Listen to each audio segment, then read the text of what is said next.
So without further ado, I'd like to introduce television host, Emmy Award winner, and author, Rachel Maddow.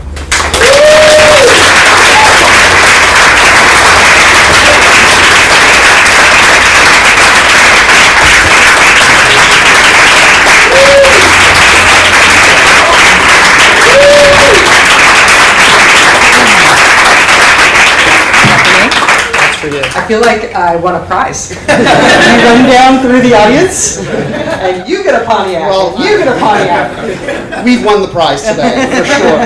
I was speaking to you a little bit before. I'm going to start out this. I know that I want to hear you speak, but I'm going to say this. We've had many celebrities here. We've had Spielberg. We've had Al Pacino. We've had Ron Howard. All of these people, Scorsese. I don't think I've ever been as excited for a guest. I will not tell Ron Howard. I say, actually, no disrespect to those wonderful, wonderful gentlemen, but in my family, you have had a tremendous impact on a daily basis. 9 o'clock is a time that we gather. It's our family time. It's like the 1950s in a sense. We gather, we sit around the TV, and we watch you and listen to what you have to say. I'm wondering, both from the positive side, where we have people like my little family, my son who's playing hooky today, to be here because he begged. And the negative side, there's the same. I think there's some of the same impact on the other side of the fence. Are you aware of that? That you have such an incredible impact on people with what you do and how you do it. And how do you deal with, if so, how do you deal with both the idea of the positive and the negatives of that? I am not a model of mental health. And I play little tricks on myself to avoid, I think, some of the, what seemed to me at least to be a kind of obvious pitfalls of being in the public eye.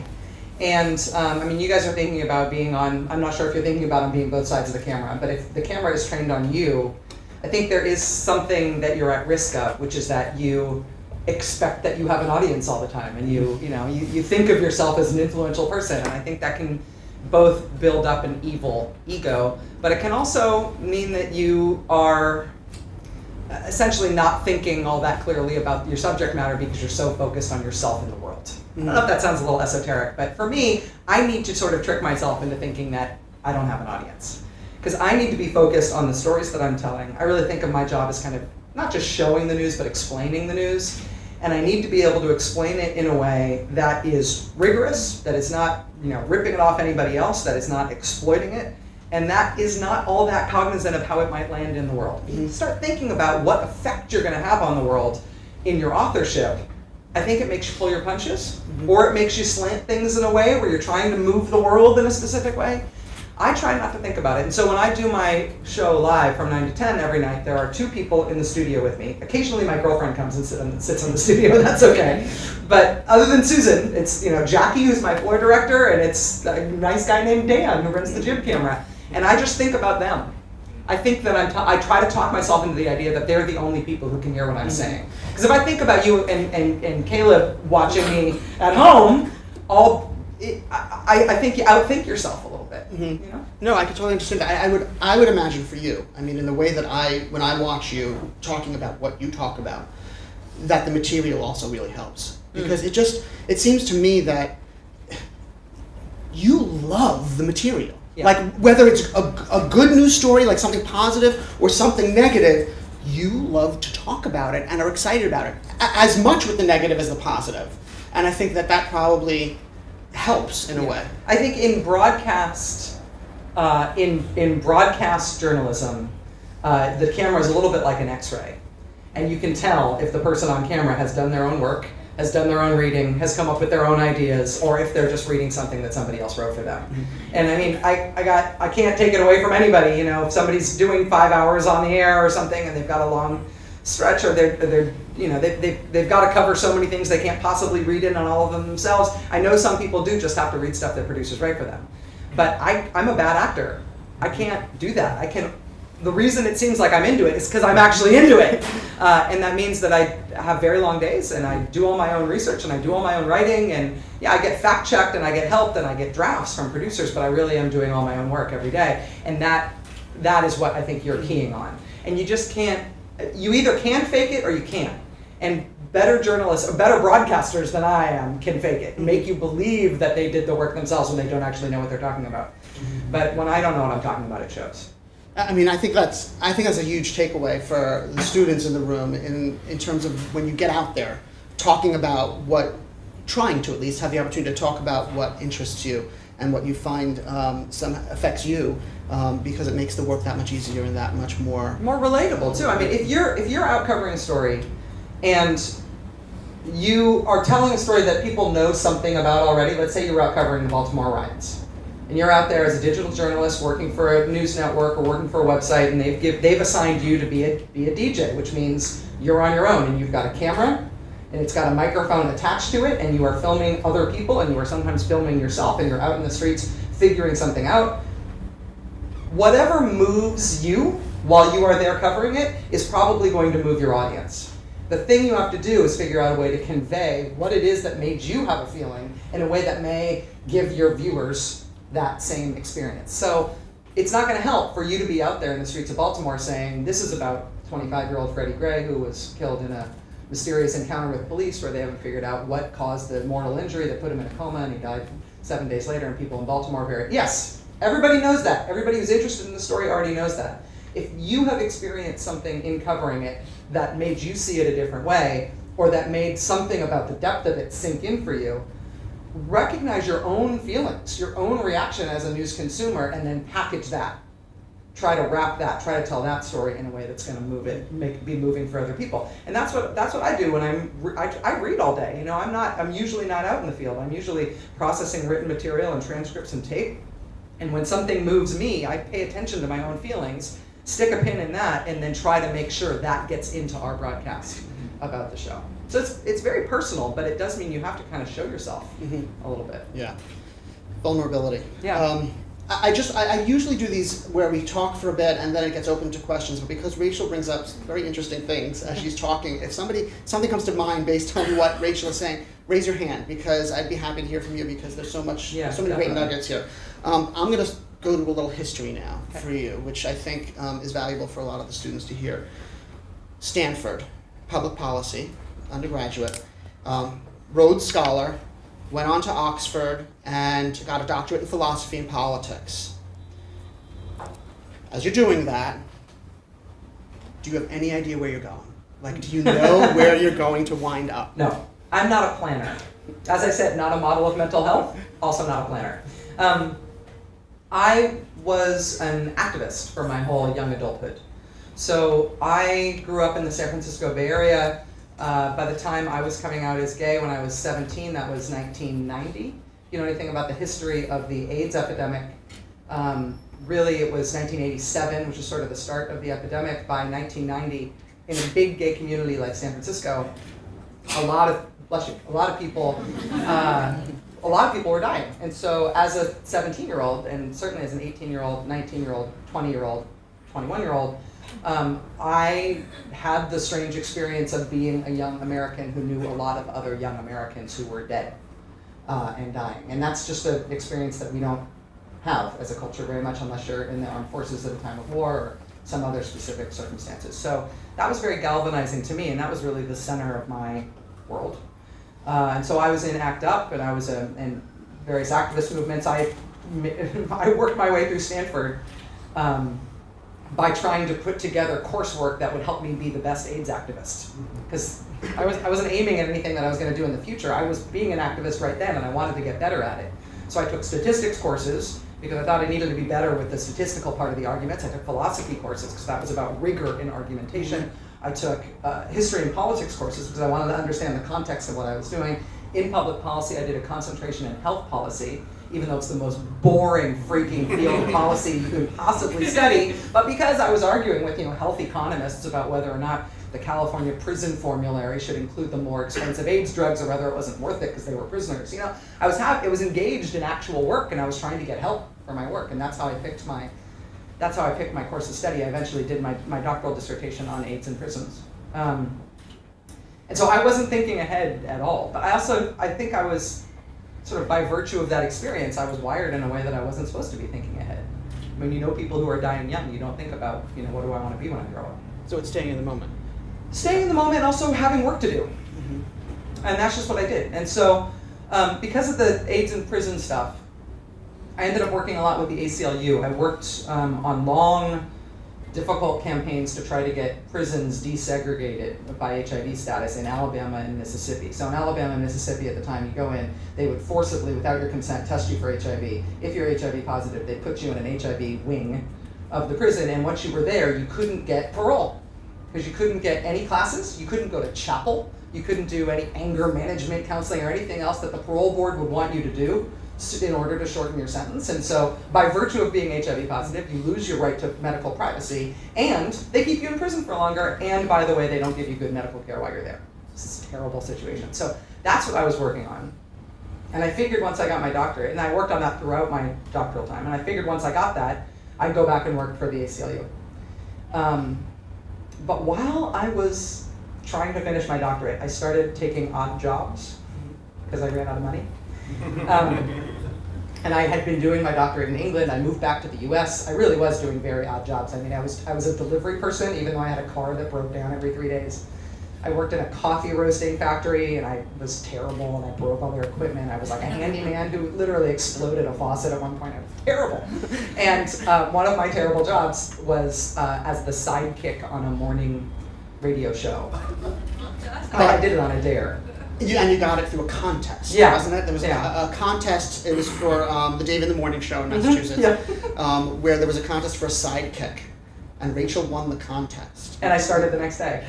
It was really weird. I was like, well, my car isn't going to fix itself, so I guess I better try this job. And I sort of fell in love with it. I was the sidekick. I was like the news girl, but that was actually my title, news girl. But it was like a morning zoo radio show, like, wear the inflatable calculator suit. Come on down, free tickets. Like I stood in the median and gave away tickets during the morning rush hour, and I loved it. And I did that for a year, and I stopped doing it in order to finish my doctoral dissertation. And I did. I went back to England and got my PhD, did my oral exams, got my PhD. And then a couple days after I got back from England, 9/11 happened, and I realized I'd been off the air for about 6 months by that point, and I just realized I had this incredible yen to be back on the air. Not because I wanted to, give away tickets, but because, everybody at that point stopped playing music and stopped doing morning zoo stupid stuff, and we all became everybody who had a broadcast opportunity, anybody who had a job in broadcasting right after 9/11 became an information source. I mean, right away it was volunteering and donating blood, and then it was the start of the Afghanistan war, and that was, and there was a lot to explain that was going on, and I wanted to be helpful. So I called a local station where I lived out in Massachusetts, and I said, hey, remember me? I used to be the news girl at the station down the block. I will work for you for free. Do you need any weekend shifts? I'll do anything. Like, we're raising money? Okay, I'll do it. I want to be on the air. And then I realized, maybe I should do this. And so that's started. I mean, but there was reaction to you. I mean, there was definitely positive. There was a definitely positive response from everything that you were doing, which got you moved you further along relatively quickly. I mean, sort of. Again, though, I wasn't thinking, gosh, I want to be on a liberal-leaning cable TV network someday. It still wasn't that. I wanted to be on the air and where I lived in Massachusetts, helping out. And so, anyway, I didn't give up on being an activist for a while. But when Air America was founded.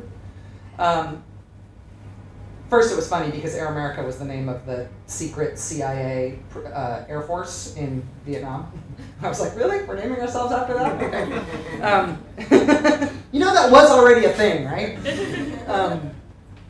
But when Air America was founded, there was noise about it in late 2003, and then we actually went on the air in 2004. And by that point, I had a full-time job working in radio, and I still was working in prison activism stuff, working on AIDS issues.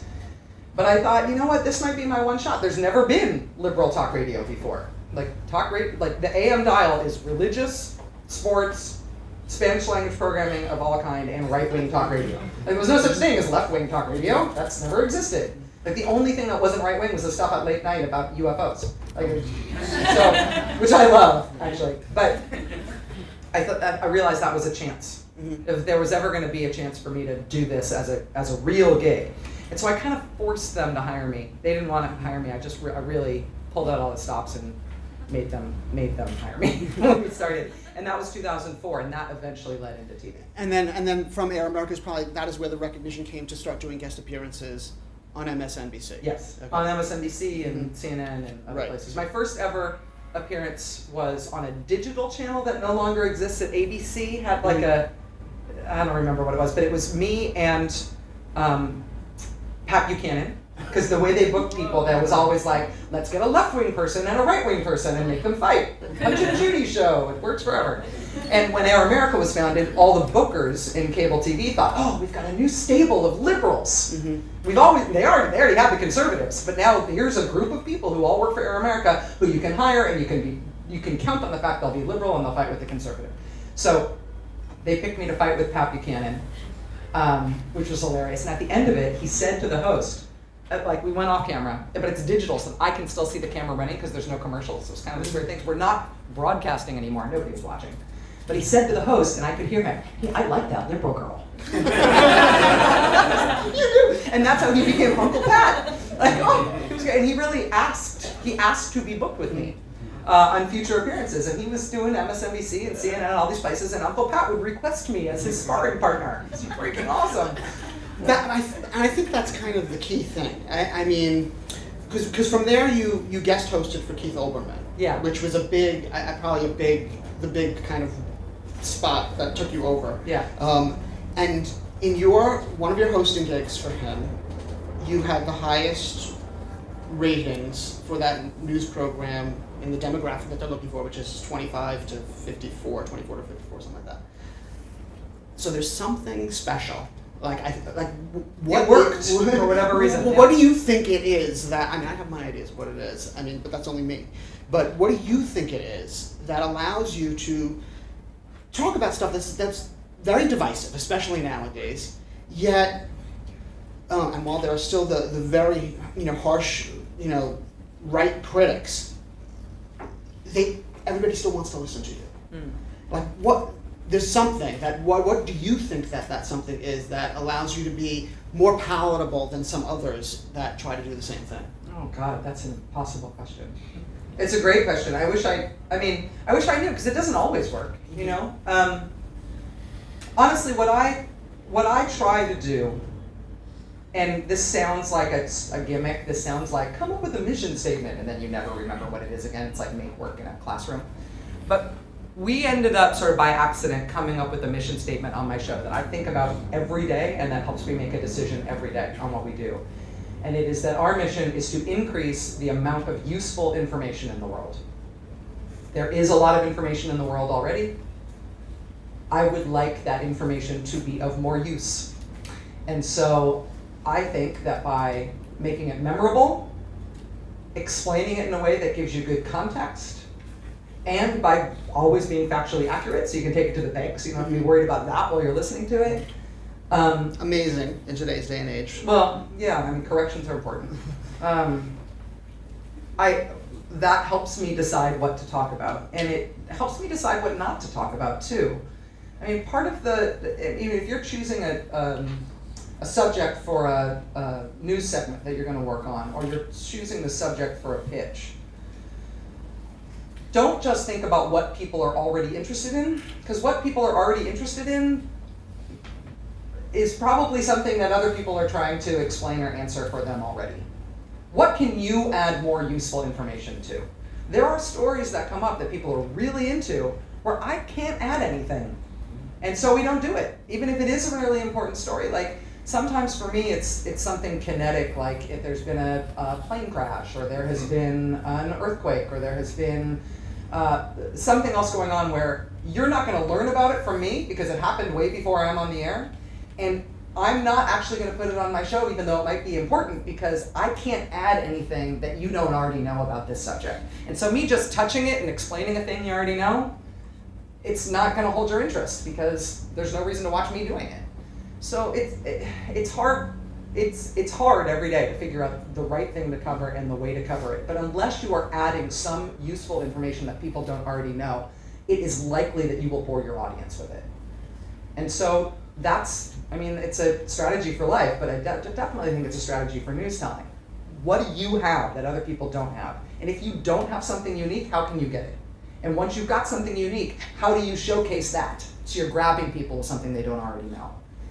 It's hard. It's very hard to pick the right stories and to pick the way to tell them, but that's got to be sort of your driving purpose. Hollywood Reporter described you in a positive review, saying that you deliver the news with agenda but not hysteria, which I think is key for me in terms of being able to sit through all of these stories that may be negative or positive or talking about things that really are, I find, so damaging in the world. There is an alternative where there is such hysteria in the news nowadays. I mean, is that work for you because you love this material and you love these, you're so invested in what you're talking about, is it work for you as a journalist on air to stay even? Like how much do you allow because you do seem to allow your emotions to get into the stories. I think you have to do it well. But you also somehow are able to temper that. Is that work? Is it necessary, just knowing that you are performing for people in a sense, you are delivering something to them, that you keep that in mind as you go through it? I think that it's an overt part of storytelling to think about the emotional content of what you're doing. And that has two parts. One of it is your tone of voice, how much emotion you show. Whether or not you are upset about something, if you are raising your voice, people will hear less of what you are saying. It doesn't mean that you shouldn't be emphatic, and you should learn, especially if you are a woman, to never end your sentences by going up at the end. I have a rule with my producers that if they're writing any draft material for me, even if they are giving me a list of questions, there will never be a question mark used as punctuation in any script ever given to me, literally even in a stack of questions, because anything that I say that ends like this, you're not, A, I don't sound authoritative, and B, you're not listening to me. So there's things you can do with your tone of voice, and part of that is not yelling even when you're upset. And every once in a while, I can't stop myself, and I get a little all caps. And actually, the person who reins me in on that is my mom. My mom's Canadian, so she's highly attuned to loud. And so I get a nice little note from my mom. You're raising your voice. Does it happen during the show? Does it come in by text? Yeah, she calls me afterwards, so I can hear it in her voice how serious it is. So that's part of it. Just be persuasive, be authoritative, have a voice that people can listen to. And the sentences going up at the end is a problem in my generation. It's a worse problem in your generation, and it's serious in terms of if you're making a resume reel or if you are producing something that's trying to show yourself as any sort of broadcast speaker, right? As any sort, particularly somebody who's asking questions of other people, you got to ferret that out. I mean, watch each other's tapes. If you can hear each other's, and if you're ending your sentence with an up, you have to cut that shit out. Really, it's very serious. I have not hired people because they talk that way, because I know that I can never ever use them on camera. It's just like, and I do in my real life. I just can't on TV. So that's part of it. The other part of it is outrage. And a lot of what we cover in cable, because we have a choice of what to cover every day, is we cover things that are outrageous, that make you have a bad feeling or that get you worked up about something. And one thing that I think is important, which I don't think a lot of people in the business agree with me on, is that if you are covering something that is an outrage, that is a terrible thing, you should not be outraged when you are telling the story. You should be focused on creating that feeling in the people who are watching you. So don't tell people you're upset, make them upset. Don't tell people you're angry, make them angry. If there's some obvious allegory. At one point, we covered extensively, remember Bob McDonnell, who's the governor of Virginia? He's now going to prison. But before he was on his way to prison, one of the reasons we started covering him is because his state was the first one to consider forcing women who wanted to have abortions that they had to have not just a state-mandated ultrasound, but it had to be, forgive me, a transvaginal ultrasound. So they were mandating that the state force you to have a medically unnecessary procedure for their purposes, which was an invasive transvaginal procedure. So this is something that creates a little outrage in me. But telling that story, so what we all just leapt to is, oh my God, that's kind of rape, right? It's kind of rapey. And I got so much feedback, angry feedback from my own audience saying, this is rape. What you are talking about is rape. You should call it rape. Why are you not calling it that? And I'm like, you're calling it rape. I have done my job, right? Like, if I get on the air and scream, Bob McDonnell wants to rape women in Virginia, we're gonna have, no. It's like, if that's what you're hearing, then I have done my job. If I have had to say it, then nobody's hearing anything. So, yes, you have to block yourself off from your audience in a way so that you can make sure you do a good job, but don't tell people how you feel. Create a feeling in them and let it be their own experience. That is unbelievable advice. I'm going to have one last question, maybe loaded, I'm not sure. And then I do want to open it up to everybody to ask their questions because I know they have them. The state of the news industry in the United States today. I'm disheartened when I see organizations calling themselves news organizations and seeing blatant lies and really propaganda material. As you, someone who's in the industry, who's trying to deliver information in a very, factual way, how do you feel? What do you feel is going to happen with the news industry? How do you work within that industry knowing that people will slam your facts with absolute nonsense? As a journalist, as a news presenter, what do you do to kind of navigate it and feel positive about the industry on the whole? In terms of my own experience, one of the things that I have tried to do is I have tried to be ostentatious about doing corrections.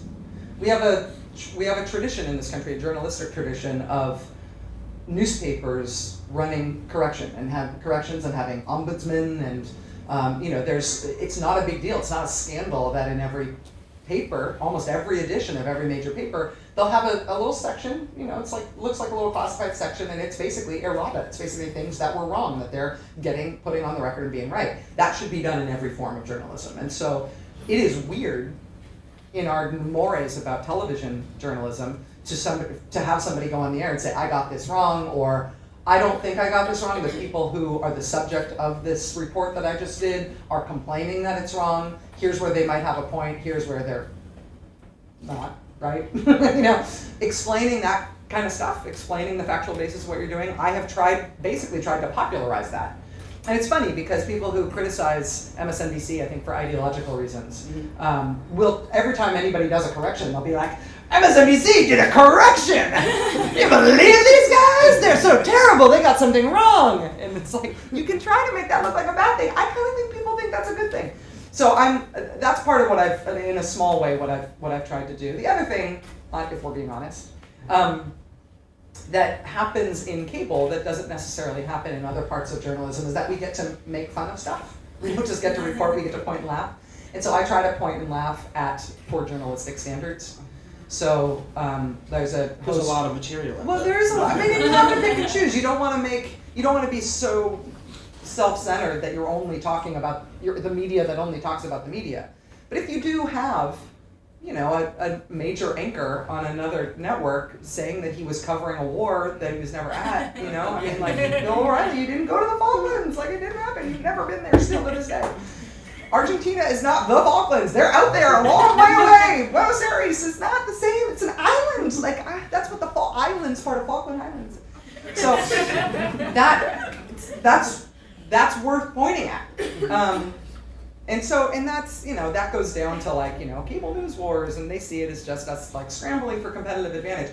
I think to the extent that bad journalistic standards are funny, that we should make fun of them and people should be a little embarrassed about them. And what's interesting is in the business, some people, when we have pointed stuff out, or when the Daily Show, for example, has pointed stuff out, that's basically what most of what the Daily Show does, then you will see some people in my industry respond and correct stuff and be not thankful for the criticism, but at least take it seriously and move to correct stuff on the air. It's not the worst thing in the world to correct stuff on the air. And then you'll see some of the sort of dinosaurs in the industry like just get mad and declare war and say.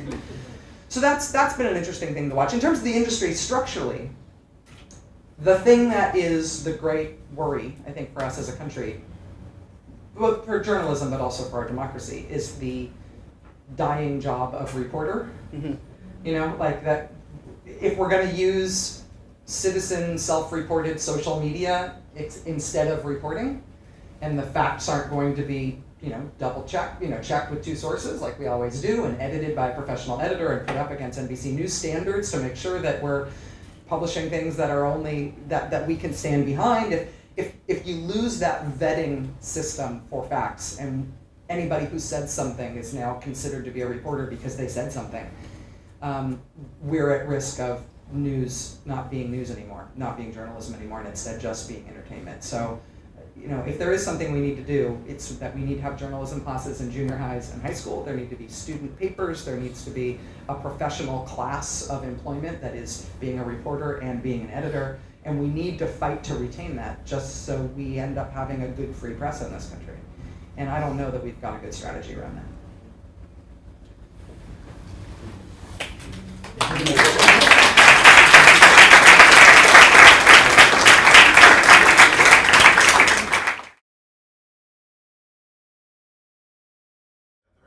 Sure.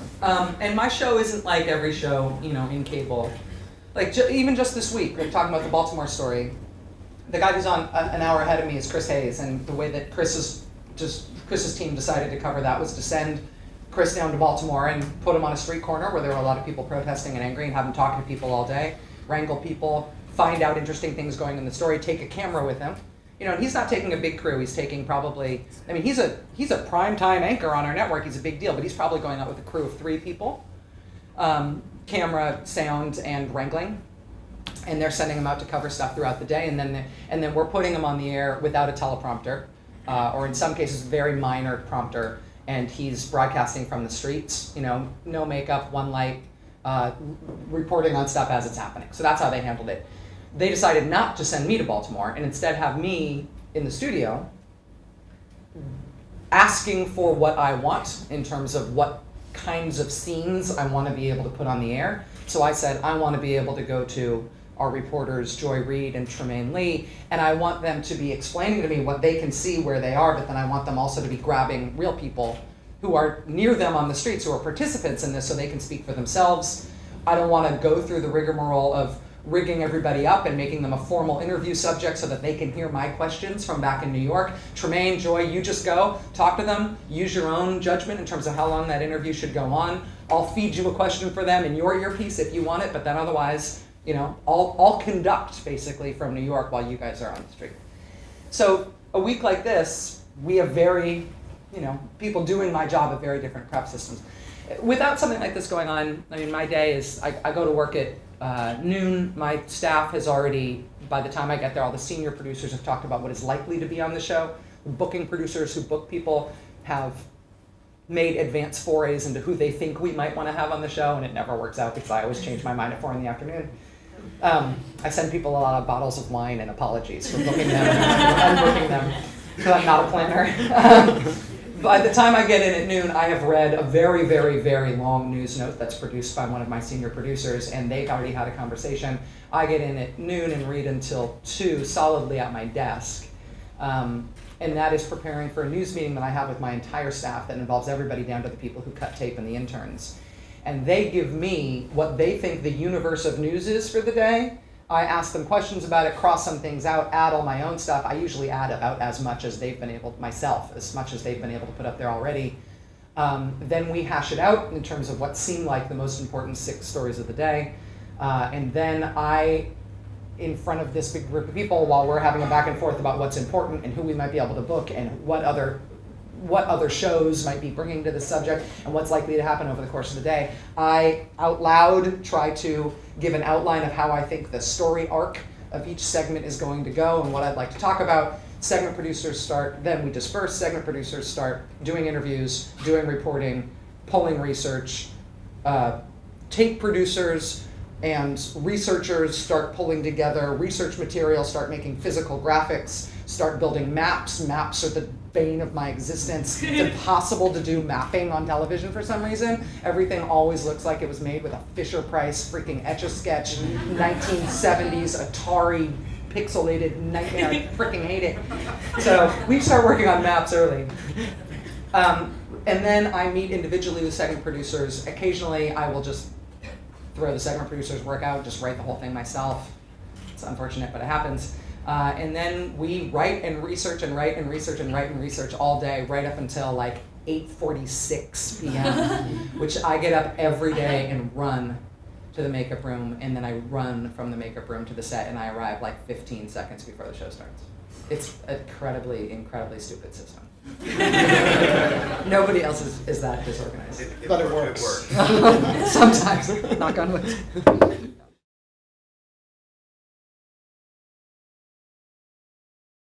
Well, it's interesting because there isn't a knowable in advance relationship between ratings and format. Like, we did a long form piece about 3 years ago, an hour-long piece on Timothy McVeigh and the Oklahoma City bombing, where it turns out the Oklahoma City bomber made tapes in prison that people didn't know about for years later, explaining why he did it, explaining his whole reasoning behind it, and how he put the whole thing together. And we got access through a whole shady series of dealings to those tapes, and we put together an hour on it. And this was at a time when there was no anniversary going on for Oklahoma City, and that the militia movement and all that stuff didn't actually have any cohort in the current news cycle. And we put that together, and we did it instead of doing an hour of my show. And it was sort of just like, we felt, well, we're going to sacrifice ratings because we've got this neat thing that we've got to contribute to what's known about this guy. And it was like, pew, through the roof. I never could have seen that coming. I've done reporting from Iraq that I thought was some of the best reporting I've ever done in my life, including walking around neighborhoods in Baghdad where other reporters don't go, and having NBC's foreign correspondent Richard Engel take me to dinner with Iraqi families, and them explaining that actually the worst thing that had happened since Saddam fell is that there was no electricity, and how that was changing everything about their lives and how they felt. It's incredible stuff. Tanked. Went to Afghanistan, did much less interesting reporting because I spent almost my entire time with the military because we couldn't get embedded with Afghan families or anything like that. The Afghan reporting was through the roof, and we won an Emmy for it. Like, where did that come from? So I say that because I feel like you have to follow, when it comes to making decisions about this stuff, you follow the content. You follow the storytelling. If you can do good work, or you can add something that is truly not known, people might watch it even if it's on something very obscure. And the more obscure the topic, the better the storytelling has to be. But I do feel like as we've entered into an era where you can't actually get very much fictionalized TV on a daily basis anymore, it's sort of all documentary style and reality style TV right now. There's a lot of appetite for true stories. The competition is not sort of worthy, eat your vegetables storytelling versus ratings. It's just whether or not you can tell any story well enough to hold people's interest. So I don't think there's anything leaning against doing Ukraine, or doing Afghanistan, or doing Iraq, or doing South American compromise, whatever it is you want to do. It's just you have to be really freaking good at it. I mean, I think the ratings thing is an interesting point to bring up because there are other news networks, which will remain nameless, where it seems like they continue to pound a story until they feel it's not getting the ratings anymore, and it makes it almost, for me, unbearable to watch. And what you're saying is that you're just going to tell the stories that you think are the important stories at that moment. Yeah, and and some I'm obsessed with trains that blow up. So we're a huge oil exporting nation now. Like, we're Saudi Arabia now. We export so much oil. And the way we have pipelines that leak and blow up. That's nice. We also have trains that derail and blow up. Like, there's freaking thousands of oil trains in the country that weren't here just a few years ago, and they blow up and they burn for days, and we literally don't have the technology to be able to put them out. Nobody cares about this story. I mean, people who live in towns where trains have blown up care about it, but I feel like the next city that's going to blow up is going to be Philadelphia. Like there is a train bridge over the Schuylkill in downtown Philly where 2 years ago, a bunch of oil cars ended up falling off the tracks and hanging off the bridge over the river. Like 3 more inches and downtown Philadelphia would have been on fire. And it is eventually going to be a huge story. It's not a huge story yet, but I'm so obsessed with it that I'm covering it like every third day. I'm going to do it tonight no matter what's going on in Baltimore.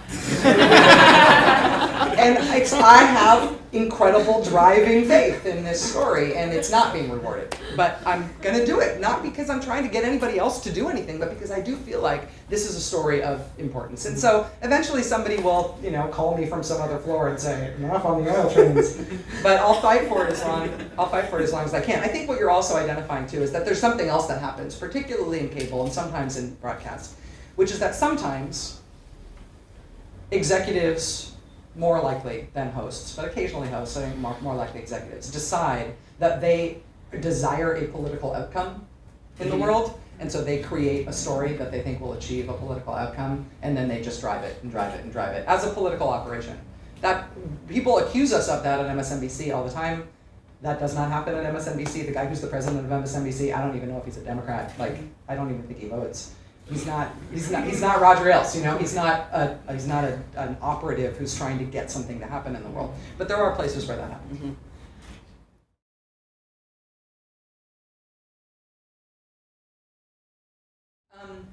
Yeah, it's either finding a story that people don't know, or it is finding a story that people know and have some level of interest in, but you've got something new to bring to it that they can't get anywhere else. That's the everyday, every story, every segment challenge. Like even if we're doing a segment that is 45 seconds long, it better have something new in it that you haven't heard anywhere else. That's hard. The other part of it, and this is maybe sort of a boring answer, but it's very core to my mental health, is just daily production is hard. If you are if you're in the documentary film program here, or if you are in the world of journalism and you are either a stringer, so you're pitching stories as you are asked for them, or you're a freelancer and you're pitching stories as you come across them, you are working a little bit on your own time. You're working when something's there, you're making. When something's not there, you're not making.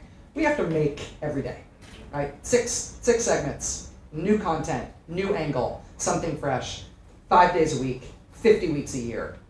There are no vacations, you don't take time off. Like it's making sure that you can keep the energy level and the level of rigor every single day, even when you're not moved by anything going on in the news, or even when you feel like, I am moved by things going on in the news, but today we gotta cover something else because it's a dominant news story that I don't care that much about. Staying focused when you gotta do it every day is hard. If you end up working in print journalism, working for a daily newspaper is harder than working for a weekly newspaper. Working for a daily news show on TV is harder than working for a weekly news show on TV. It's not that those people don't work the same number of hours. It's being able to have a facile enough brain to have that many interesting things to say about that many different subjects that many times a week, week after week after week. You just have to stay engaged. Like you can't have much else of a life.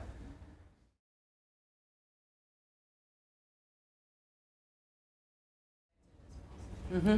It's a good question, and that's a daily balancing fact, a daily balancing act. Really, it's basically.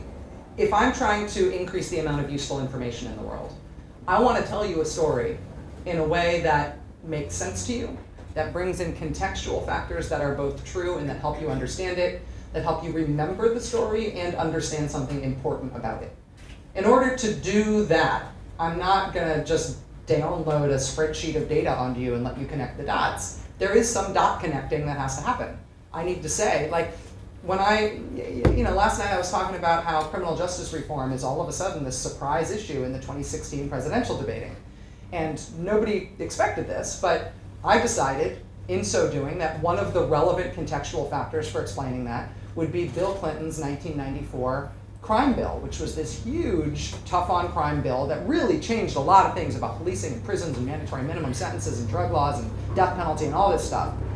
By choosing that, I'm sure the Hillary Clinton campaign people, she's trying to do her like, let's be compassionate on crime and stop the era of mass incarceration. Me showing her husband's bill, which she supported as First Lady, which was the tough on crime bill, which got us to where we are in this country right now. I'm sure they felt that was totally inflammatory.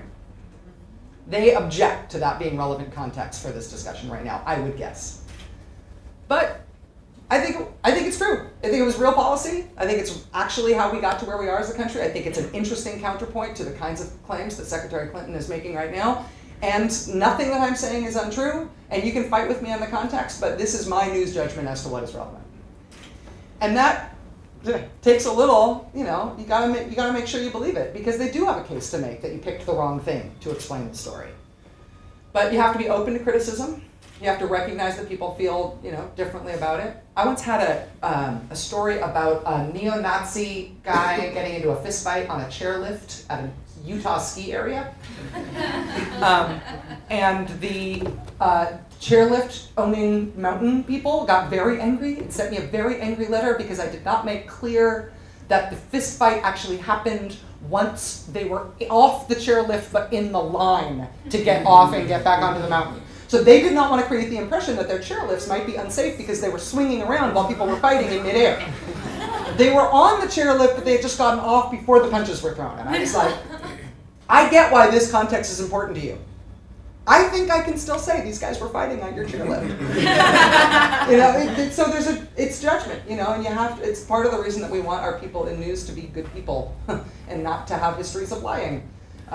Because we are making judgment calls like that all the time, but it's a matter of responsibility. Thank you for the question.